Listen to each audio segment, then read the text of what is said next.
Ce n'est plus l'Afrique qui creuse et l'Europe qui encaisse. C'est le renversement centenaire d'un ordre imposé, où les richesses africaines quittaient le continent pour faire fortune ailleurs. Pour la première fois, l'Afrique fixe ses propres prix, garde ses profits, maîtrise toute la chaîne de valeur, de l'extraction à la vente. Plus qu'un simple contrat, c'est la rupture historique attendue depuis des générations.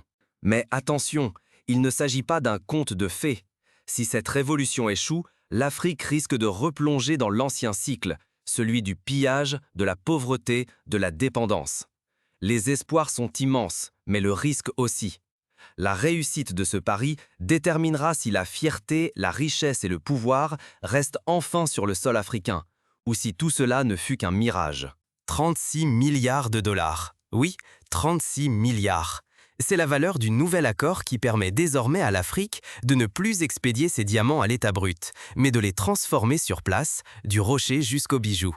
Cela signifie des usines de taille et de polissage, l'arrivée de la technologie la plus avancée, jadis réservée à seulement 5 pays au monde, et la naissance des marques africaines dans le luxe mondial.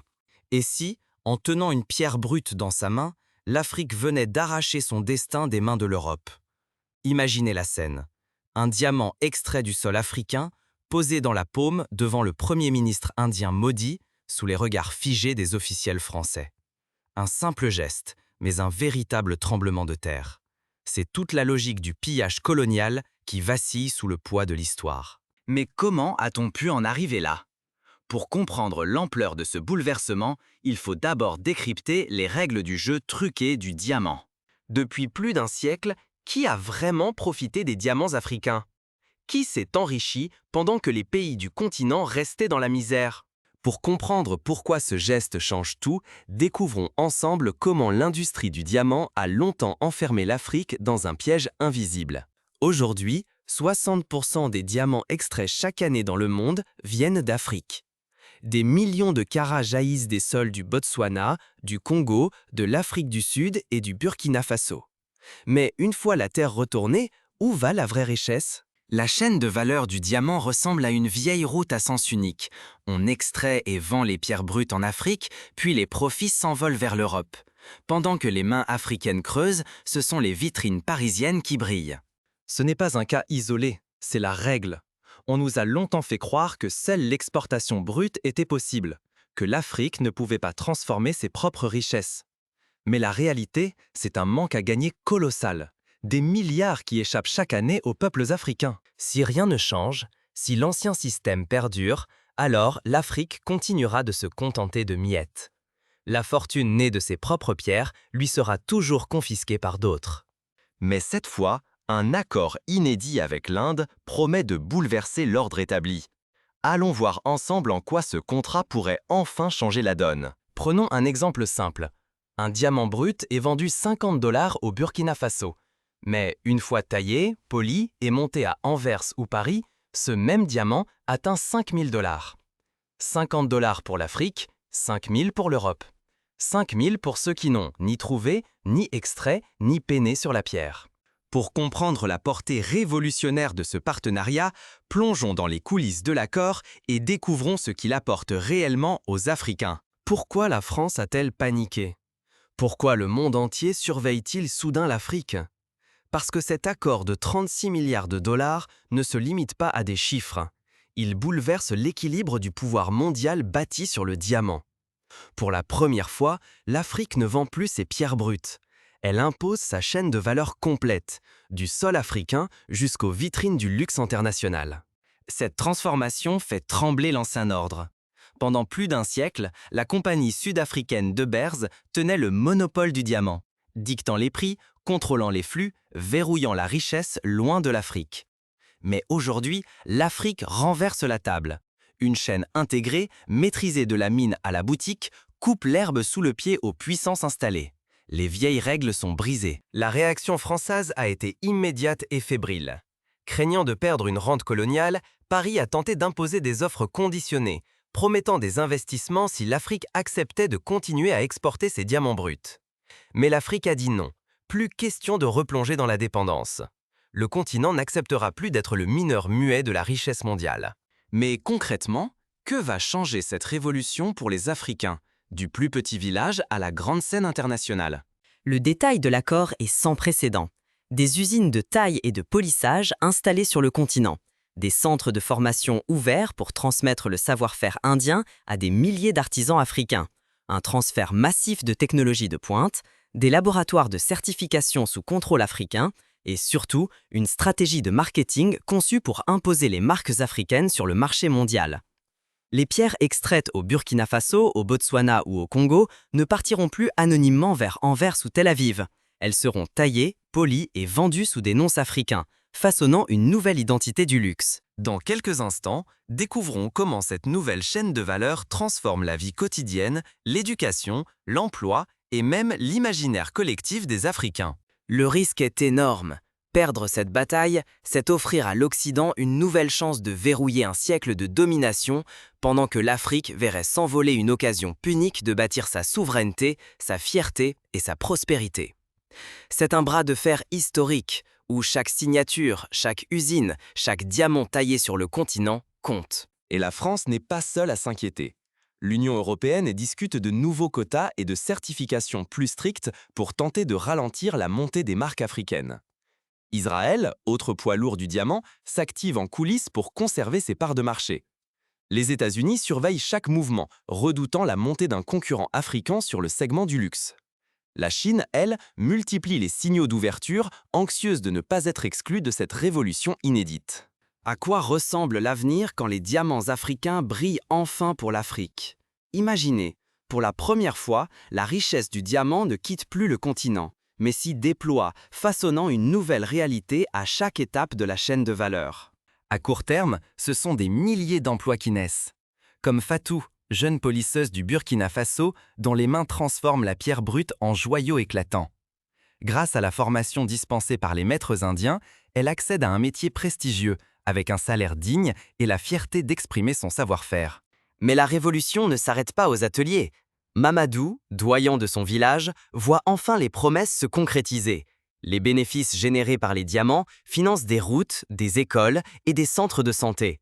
La richesse des pierres profite à toute la communauté, et chaque citoyen devient acteur de cette transformation. À moyen terme, c'est Ibrahim qui ouvre de nouvelles perspectives. Étudiant en design, il crée des bijoux uniques inspirés des motifs africains. Ses créations seront vendues à travers le monde, arborant la signature « Faite en Afrique ». C'est la naissance de marques africaines de luxe capables de rivaliser avec Cartier ou Tiffany et de briser le monopole séculaire des maisons européennes. Les profits ne s'évaporent plus à Anvers ou Paris. Ils restent sur le continent, alimentant un cercle vertueux d'investissement, d'innovation et d'émancipation. Cette dynamique inspire d'autres pays, le Botswana, l'Angola, le Congo. Tous se rapprochent pour former une alliance africaine du diamant, capable d'imposer ses propres normes et de fixer ses propres prix. Mais au-delà des chiffres, qu'est-ce que cette révolution nous enseigne? La vraie transformation ne se mesure pas seulement en dollars ou en carats. Regardons maintenant ce que la renaissance du diamant révèle sur l'identité, la culture et la fierté africaine. À long terme, l'Afrique ne sera plus jamais perçue comme une simple réserve de matières premières. Elle deviendra une puissance créatrice, une référence mondiale du luxe éthique et de l'innovation culturelle. Les grandes écoles techniques fleuriront, les infrastructures moderniseront les régions minières et la jeunesse trouvera un avenir sur sa propre terre. Mais le risque demeure. Si l'Afrique laisse passer cette chance historique, elle restera spectatrice de son propre potentiel, assignée à exporter des pierres brutes tandis que d'autres s'enrichissent de leur éclat. Refuser le changement aujourd'hui, c'est accepter que la pauvreté soit pour toujours, alors que le diamant, lui, n'a jamais cessé de briller. Et si l'Afrique appliquait ce modèle révolutionnaire à tout ce qu'elle exporte aujourd'hui sous-évalué? Imaginez le cacao, le coton, même le pétrole, transformés sur place, vendus sous des marques africaines et porteurs d'une histoire fière. Ce n'est pas un rêve lointain. L'expérience du diamant l'a prouvé. Tout commence par le transfert de connaissances. Le savoir-faire des maîtres indiens du diamant, transmis à une nouvelle génération d'artisans africains, n'est que la première étape. Ce passage de l'artisanat à l'innovation permet à l'Afrique d'inventer ses propres techniques et de devenir moteur, et non plus simple suiveur, sur les chaînes de valeur mondiale. L'exemple du diamant devient alors un laboratoire. Si l'Afrique réussit à transformer localement ses pierres brutes en bijoux de prestige, pourquoi ne pas appliquer ce modèle à l'or, au cacao ou au café? Chaque ressource peut devenir une success story dès lors que les Africains contrôlent toute la chaîne, de l'extraction à la vente. Mais pour transformer l'essai, il faut aller plus loin, créer des standards africains, maîtriser le storytelling et enfin tourner la page du complexe colonial. Désormais, ce sont les Africains qui fixent les règles, certifient la qualité, imposent leur marque et racontent l'origine de chaque pierre précieuse. Le Made in Africa prend une dimension inédite, surtout dans le secteur du luxe, longtemps réservé à d'autres continents. Mais comment passer concrètement de l'étincelle à la flamme durable? Explorons les actions clés à entreprendre pour que cette transformation devienne irréversible.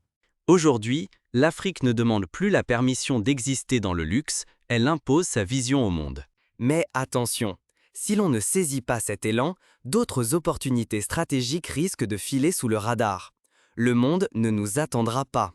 C'est le moment ou jamais d'innover, de construire des industries robustes et de porter haut l'identité africaine sur la scène internationale. Nous sommes à un carrefour, entre l'espoir d'un avenir maîtrisé et le risque d'un rêve dévoyé.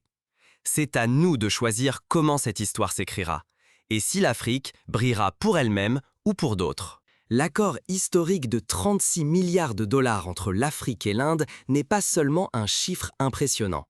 C'est la déclaration d'une Afrique qui refuse désormais d'exporter ses rêves et d'importer sa valeur. C'est la naissance d'une nouvelle ère où chaque diamant, poli par des mains africaines, reflète la fierté et la maîtrise retrouvée d'un continent longtemps spolié. La révolution des diamants n'est qu'un début. D'autres ressources, d'autres industries attendent cette même audace. Ce nouvel élan africain ne demande qu'à s'étendre. Mais soyons lucides, cette révolution ne s'écrit pas sans vous. Les milliards de richesses, la possibilité de fixer nos propres prix, la renaissance de nos industries et la réputation collective que nous bâtissons, tout cela ne tiendra qu'à notre mobilisation, à notre capacité d'accompagner ce basculement. Si nous restons spectateurs, cette transformation risque d'être récupérée ou affaiblie, et nos diamants pourraient à nouveau briller ailleurs que dans nos propres vitrines. Ce partenariat avec l'Inde bouleverse bien plus qu'un marché.